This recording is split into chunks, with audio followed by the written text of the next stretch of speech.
Good morning student. आज हम पढ़ेंगे क्लास 9th का हमारे आसपास के पदार्थ, matter in of the surrounding. इसमें पहली पॉइंट है आप लोगों की द्रव और पदार्थ। पदार्थ क्या होते हैं, पदार्थ क्या होते हैं उसके बारे में जानते हैं। जैसे पदार्थ हमारे आसपास के सारी वस्तुएं होती हैं, जैसे मेज, कुर्सी, टेबल, बेंच, ये बुक, पेन, ये सारी चीज़ें क्या है, पदार्थ हैं। पदार्थ वह पदार्थ होता है जो स्थान घेरता है, जो स्थान घेरता है। द्रव, इसकी परिभाषा लिख लो। द्रव या पदार्थ, पदार्थ वह पदार्थ होता है, वह पदार्थ होता है जो स्थान घेरती है, जो स्थान घेरती है, घेरती है। अब स्थान घेरने के वाक्यों में बहुत सारी पदार्थ आते हैं। जैसे हमारे टेबल, बेंच, मेज, कुर्सी, ये सारी चीज़ें क्या हैं, स्थान घेरती। जहाँ पर हम खड़े हैं, जहाँ पे हम बैठे हैं, और जो भी चीज़ें हम सामग्री लेकर रहते हैं, वो सारी चीज़ें क्या होती हैं, स्थान को घेरती हैं। जैसे हम जहाँ पर खड़े हैं तो यहाँ पर हम लोग क्या हैं, उस चीज वहाँ का स्थान हम क्या हुए, घेरे हुए हैं। वो चीज़ें हम लोग क्या है, वहाँ का स्थान हमारा घिरा हुआ है। और जैसे मेज, जैसे मेज, कुर्सी,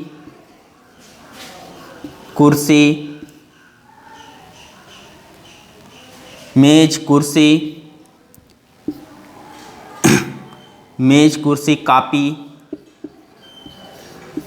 पेन आदि ये जो पदार्थ होते हैं, या जो होते हैं क्या होते हैं, सभी स्थानों को घेरे हुए होते हैं। और इनके पदार्थ जो होते हैं आपस में संतुलित होते हैं, मतलब मिले हुए होते हैं। छोटे छोटे कणों को मिलाकर एक पदार्थ का निर्माण होता है, छोटे छोटे कणों को मिलाकर एक पदार्थ का निर्माण होता है। तो उसमें कुछ विशेषताएं, पदार्थों के कणों की विशेषताएं, पदार्थ के कणों की 3 विशेषताएं होती हैं। पहला जो होता है, पदार्थ के कणों के बीच रिक्त स्थान होता है। और दूसरा जो होता है, पदार्थ के कणों के निरंतर गतिशील होते हैं। और पदार्थ के कण एक दूसरे के आकर्षित करते हैं। क्या करते हैं, पदार्थ के कणों के बीच रिक्त स्थान होता है। मतलब ये कोई हमारे जो पदार्थ हैं, ये मेज है, कुर्सी है, ये सारी चीज़ें क्या हैं, एक पदार्थ है, मेज कुर्सी बने हुए। लेकिन जो इनके बीच के पदार्थ होते हैं, इनके बीचों में ये रिक्त स्थान थोड़ा बहुत रहता है, लेकिन वो हमको क्या होता है, दिखाई नहीं देता है। ये पदार्थ होते हैं। जैसे पदार्थ के कणों की विशेषताएं, पदार्थ के कणों की विशेषताएं, पदार्थ के कणों की विशेषताएं। अब कैरेक्टरीज ऑफ द मैटर पार्टिस, मतलब इस पार्टिकल्स, यह जो होता है इंग्लिश में बोलते हैं इसको कैरेक्टरीज ऑफ द मैटर पार्टिकल्स। अब इसके 3 विशेष, पदार्थों के सभी कणों की कुछ विशेषताएं होती हैं। पदार्थ के कणों की क्या होती हैं, विशेषताएं होती हैं। पदार्थ के कणों की विशेषताएं होती हैं।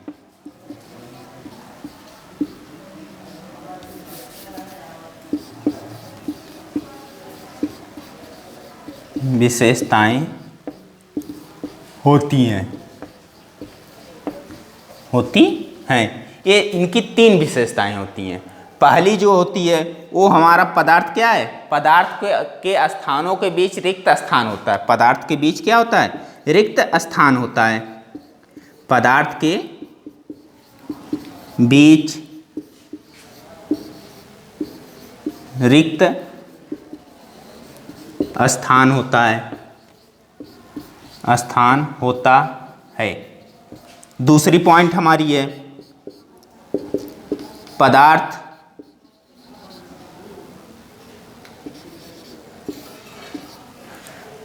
क्या करता है? पदार्थ के कण निरंतर गतिशील होते हैं। पदार्थ के कण क्या होते हैं? पदार्थ के कण निरंतर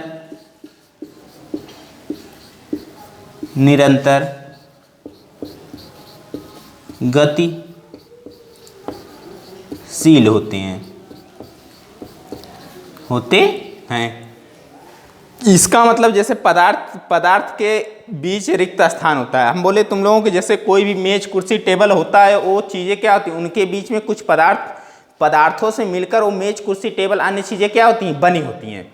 तो उनके बीच में क्या होता है? रिक्त स्थान होता है। और दूसरी पॉइंट है हमारी पदार्थ के कण निरंतर गतिशील होते हैं। पदार्थ के कण जो होते हैं छोटे छोटे, वह आपस में क्या होते हैं? गतिशील होते हैं, मतलब चलते रहते हैं, लेकिन उनको हमको देखने में सहायक नहीं होते हैं। तीसरी पॉइंट है पदार्थ के कण एक दूसरे के आकर्षित करते हैं। तीसरी पॉइंट क्या है हमारी? पदार्थ के कण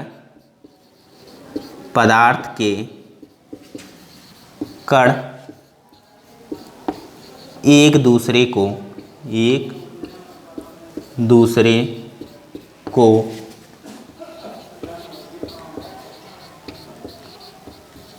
आकर्षित करते हैं। ये पदार्थ के कण एक दूसरे को क्या करते हैं? आकर्षित करते हैं। मतलब जैसे हमारी मेज कुर्सी पत्थर पृथ्वी मिट्टी बर्तन है, जल तथा वायु द्रव्य है। ये चीजें क्या हैं? ये सारी चीजें पदार्थ हैं। मेज कुर्सी पत्थर वृक्ष मिट्टी और वायु भी क्या है? एक पदार्थ है।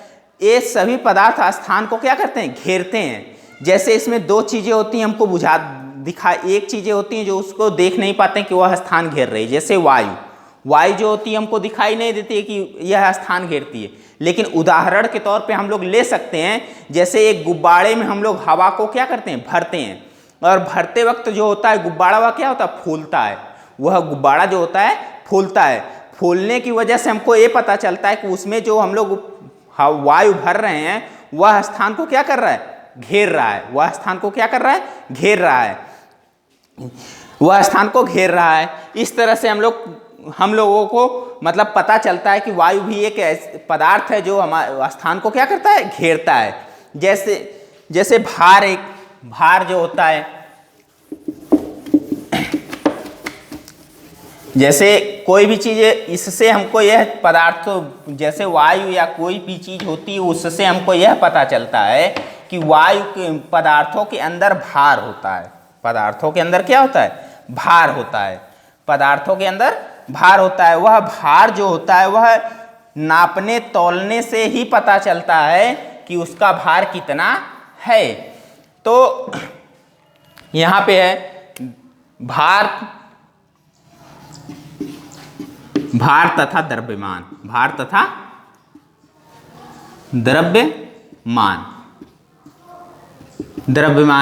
तो भार की परिभाषा होती है जिस बल से पृथ्वी किसी वस्तु को अपनी ओर आकर्षित करता है, वह उसका भार कहलाता है। वह पृथ्वी मतलब जिस बल से पृथ्वी किसी वस्तु को अपनी ओर आकर्षित करती है, उसे हम लोग क्या कहते हैं? भार कहते हैं। इसका मान पृथ्वी के विभिन्न स्थानों पर निम्न होता है। इसका भार जो होता है हर स्थान पर क्या होता है? निम्न होता है। जैसे कोई भी भार हम लोग किसी भार को किसी डिग्री में नहीं नाप सकते हैं। जैसे ग्राम से हमारा भार स्टार्ट होता है, तो कोई चीज़ होता है ग्राम से ही मिलकर सारी चीज़ें क्या होती हैं? भार का अनुमान लगाया जाता है। ग्राम, किलोग्राम, ये सब चीज़ें उस तरह से, कुंटल, ये सारी चीज़ें होती हैं नहीं। तो भार से ही हम अनुमान निकालते हैं कि यह वस्तु कितने ग्राम या कितने भार की होती है। तो जिस बल से पृथ्वी किसी वस्तु जिस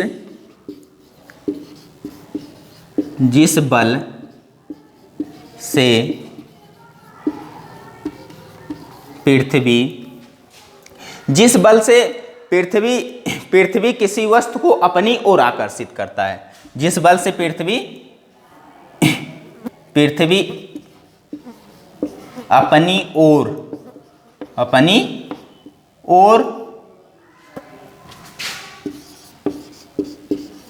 आकर्षित करता है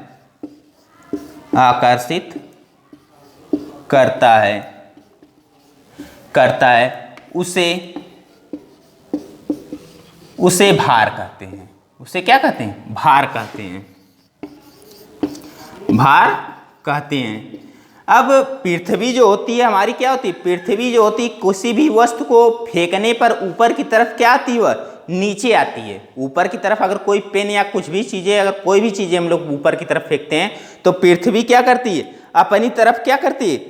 अपनी तरफ आकर्षित करती है। वह मतलब फिर ऊपर फेंकने से भी क्या होता है? नीचे आता है। तो वह पृथ्वी जो होती है अपनी तरफ क्या करता है? आकर्षित करता है। तो आकर्षित करता है तो इस वस्तु को विद्यमान, इस वस्तु को क्या कहते हैं? विद्यमान के संपूर्ण परिमाण, इस वस्तु के जो होते हैं संपूर्ण परिमाप जो होता है वह होता है, उसका मान होता है W बराबर mg। W बराबर क्या होता है? mg। यह एक सूत्र होता है। यह एक क्या होता है? सूत्र होता है। तो जहां पर क्या g होता है त्वरण, g क्या होता है? g हमारा त्वरण होता है। W बराबर mg है। m क्यों लिख दिए? सॉरी बच्चों, mg है। तो यहाँ पर g जो होता है त्वरण होता है। जैसे गुरुत्वीय जटिल त्वरण, g का मान gm/r वर्ग के बराबर होता है। जहाँ g गुणोत्तर निरंतर m के मान के बराबर होता है। तो इस तरह से हम लोग उसको परिभाषित करेंगे। और इसके बाद जैसे ऊर्जा, जब कोई मनुष्य नाव चलाता है या कोई कार्य करता है तो उसमें क्या होती है? उसकी ऊर्जा व्यय होती है। उसकी ऊर्जा क्या होती है? व्यय होती है। तो उस वस्तु से हम लोग किसी भी वस्तु पर जो गतिमान वस्तुएं होती हैं, जैसे किसी वस्तु को कार्य करने की क्षमता को हम लोग ऊर्जा कहते हैं। किसी वस्तु के कार्य करने की क्षमता को हम लोग क्या कहते हैं? ऊर्जा कहते हैं। तो उस ऊर्जा को जैसे हम लोग कोई एक, जैसे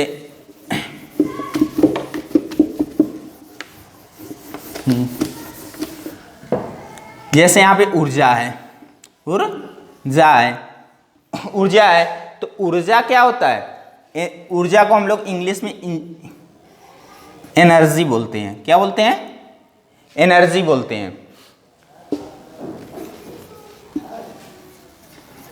बोलते हैं। तो ऊर्जा जो होती है वह क्या होती है? एनर्जी होती है। एनर्जी जो होती है किसी वस्तु को कार्य करने की क्षमता, किसी वस्तु के कार्य करने की क्षमता, किसी वस्तु के कार्य करने की क्षमता को ऊर्जा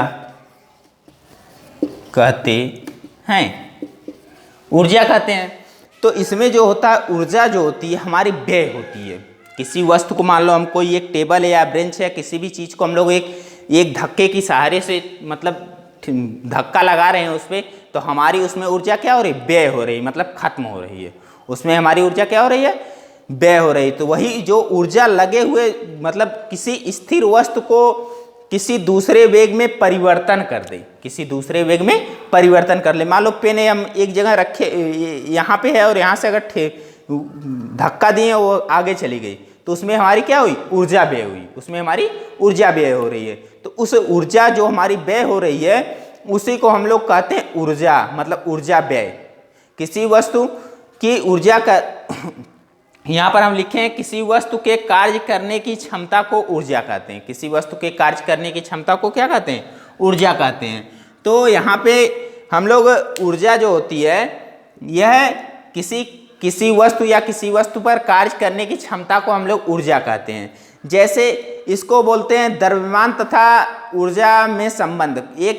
एक वैज्ञानिक थे जो द्रव्यमान तथा ऊर्जा में संबंध बताए हैं। जैसे आइनेंटिस 1905 में 5 के अनुसार यदि द्रव नष्ट हो जाता है तो उसके तुल्य कार्य निमुक्त होते हैं। जैसे कोई एक कार्य हम लोग करते हैं तो कार्य करने की जो क्षमता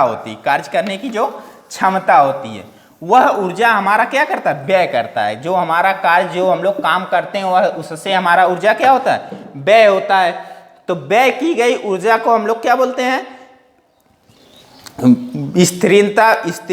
स्थिरता में परिवर्तन। जैसे हम तुम लोगों को बताएं, मान लो यहाँ पे एक टेबल या ब्रेंच या कोई भी चीज़, एक पत्थर ही मान लो इसको, तो पत्थर को जब हम लोग ऊर्जा के साथ ठेलेंगे तो इसमें कोई ना कोई परिवर्तन आएगा या यह घुसुक के थोड़ा आगे आ जाएगा।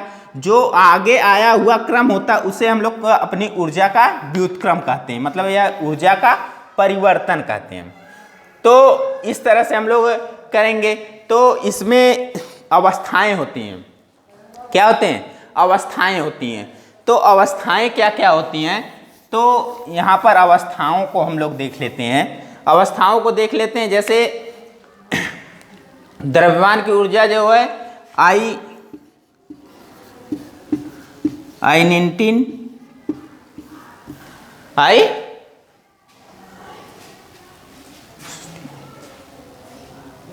आइंस्टीन ने 1905 में दिया था। यह क्या दिए थे, अब उसके बारे में चर्चा कर लेते हैं। इन्होंने बोला था E बराबर mc वर्ग।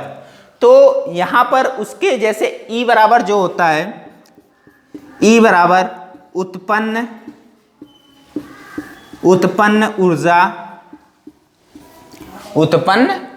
ऊर्जा की मात्रा होती है। और यम बराबर नष्ट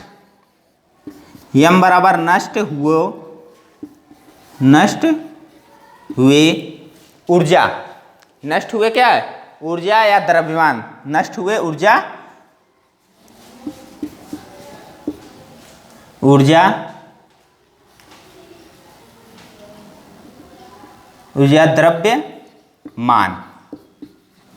द्रव्यमान। और यहाँ पर C बराबर होता है, C बराबर और प्रकाश का वेग।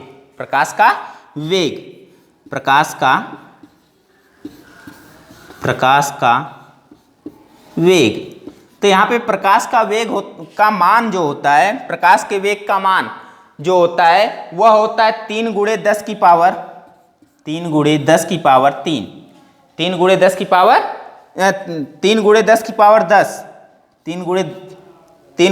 पावर 10। यह जो होता है यह प्रकाश के वेग का मान होता है। तो इसमें अब आते हैं हम लोग पदार्थ कितने प्रकार के होते हैं, उसके बारे में चर्चा कर लेते हैं। पदार्थ जो होते हैं 3 प्रकार के होते हैं। पदार्थ क्या होते हैं, 3 प्रकार के होते हैं। पदार्थ 3 प्रकार के होते हैं, ठोस, द्रव, गैस। यह 3 प्रकार के होते हैं।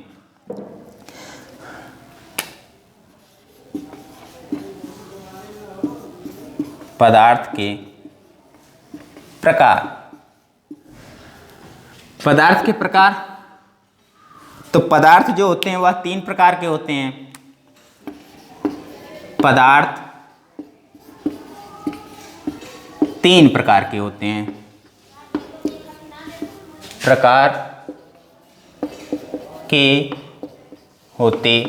हैं। पहला इसमें है ठोस, दूसरा है द्रव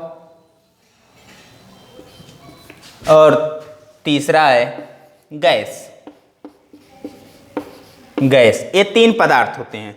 अब ठोस का कुछ अलग कार्य होगा, द्रव का कुछ अलग कार्य होगा और गैस का कुछ अलग कार्य होगा। तो उनको हम परिभाषित करते हैं। यहाँ पे है ठोस, पहला हमारा क्या है, ठोस होता है। तो ठोस क्या होता है, ठोस वह पदार्थ होता है जिसका आयतन, आकार और आयतन दोनों क्या होते हैं, निश्चित होते हैं। आयतन और आकार क्या होते हैं, दोनों निश्चित होते हैं। उसे हम लोग क्या कहते हैं, ठोस पदार्थ कहते हैं। जिसका आकार और आयतन दोनों निश्चित होता है उसे हम लोग ठोस पदार्थ कहते हैं। ठोस वह पदार्थ है, ठोस वह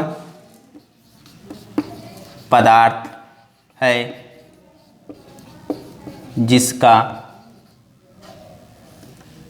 जिसका आकार और आयतन निश्चित होता है, निश्चित होता है, उसे ठोस पदार्थ कहते हैं। उसे ठोस पदार्थ कहते हैं।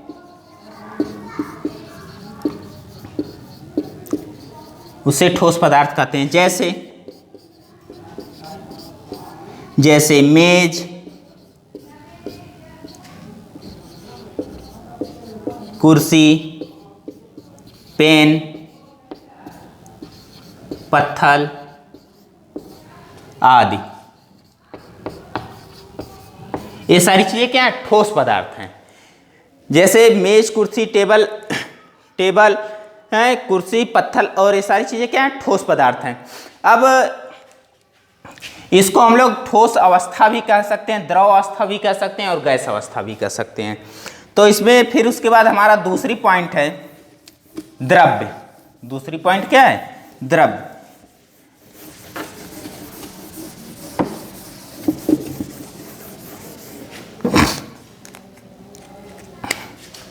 दूसरी पॉइंट हमारी है द्रव्य, द्रव। दूसरी पॉइंट हमारी है द्रव। द्रव का आयतन जो होता है निश्चित होता है, आकार नहीं निश्चित होता है। लेकिन इसका आकार क्या होता है, आकार निश्चित नहीं होता है। इस पदार्थ को हम लोग क्या कहते हैं, द्रव पदार्थ कहते हैं। जिस पदार्थ का, इसकी परिभाषा होगी, जिस पदार्थ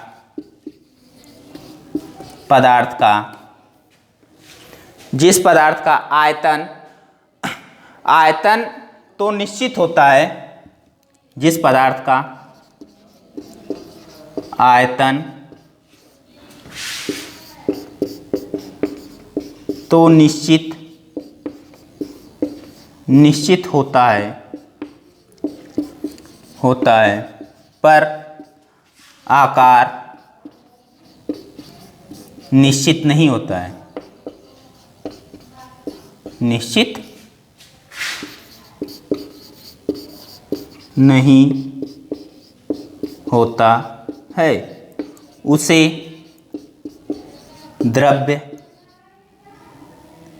द्रव पदार्थ कहते हैं।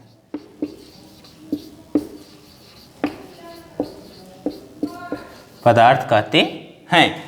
तो इसका क्या होता है,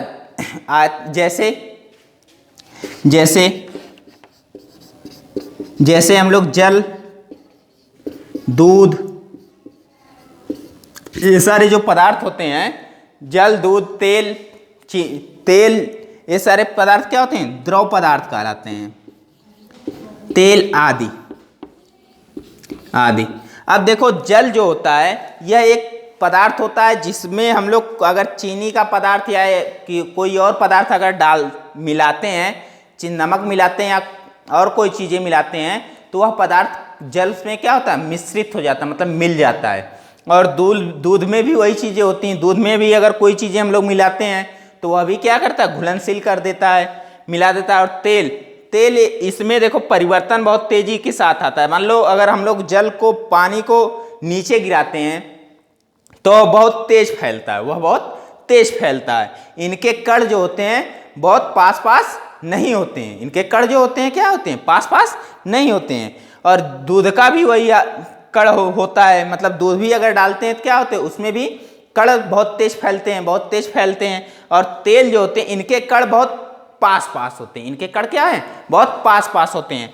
और यह जब हम लोग जमीन या कहीं पे गिराते हैं तो इनकी जो फैलने की क्षमता होती है बहुत कम होती है। इनकी जो होती है फैलने की क्षमता क्या होती है, बहुत कम होती है। अब हमारा तीसरा है गैस। गैस है, इसका आकार आयतन निश्चित नहीं होते हैं, पर आकार इनके क्या होते हैं, निश्चित होते हैं निश्चित होते हैं। तीसरा हमारा है गैस।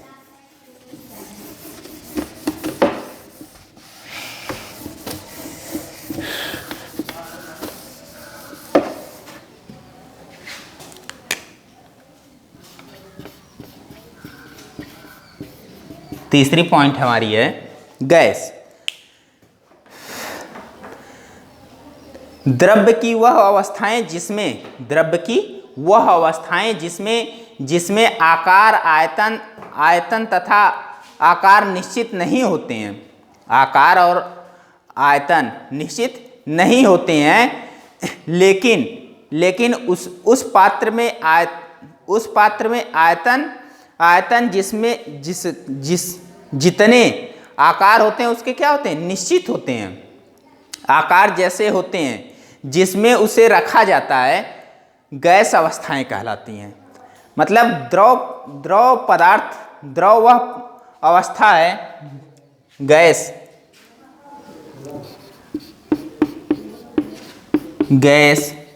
वह अवस्था है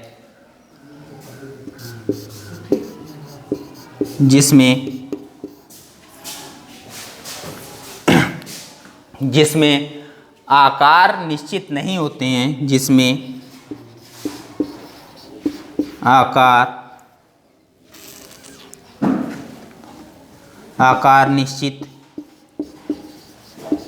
आकार निश्चित नहीं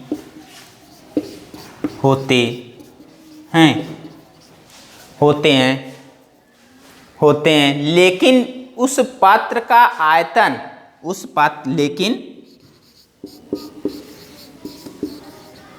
लेकिन उस पात्र का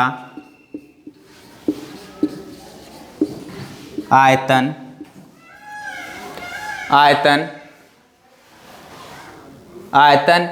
जिसमें वह आकार जैसे होते हैं, आयतन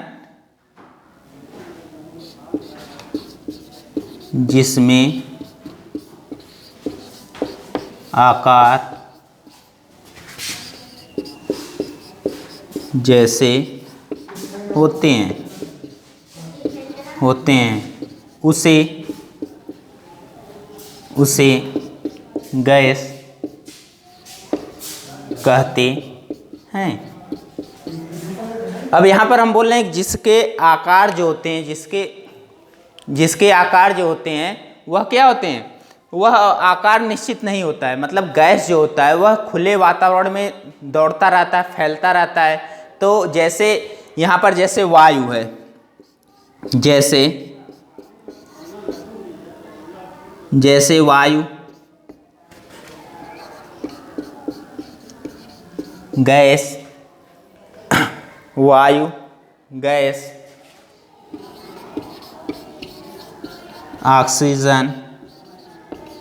ऑक्सीजन आदि। अब क्या है इसमें, जैसे यहाँ पर हम बोल रहे हैं गैस की अवस्थाओं आकार निश्चित नहीं होता, इसका कोई भी आकार निश्चित नहीं होता है। क्यों? क्योंकि वह एक खुले वायु है, वह फैलती चली जाती है। तो जैसे एलपीजी गैस होती है तो एलपीजी गैस का एक आकार बना होता है, मतलब एक सिलेंडर बना होता है, जो उस सिलेंडर का आकार में डाला जाता है, वह एक अस्थाई हो जाता है। क्या हो जाता है? एक अस्थाई होता है। मतलब उसके आकार के अनुसार ही गैस भरी जाती है, उसके आकार के अनुसार क्या होती है, गैस भरी जाती है। तो आज के लिए बच्चों बस, कल हम नई टॉपिक पढ़ाएंगे साबी स्टडी अड्डा के माध्यम से। आज के लिए धन्यवाद।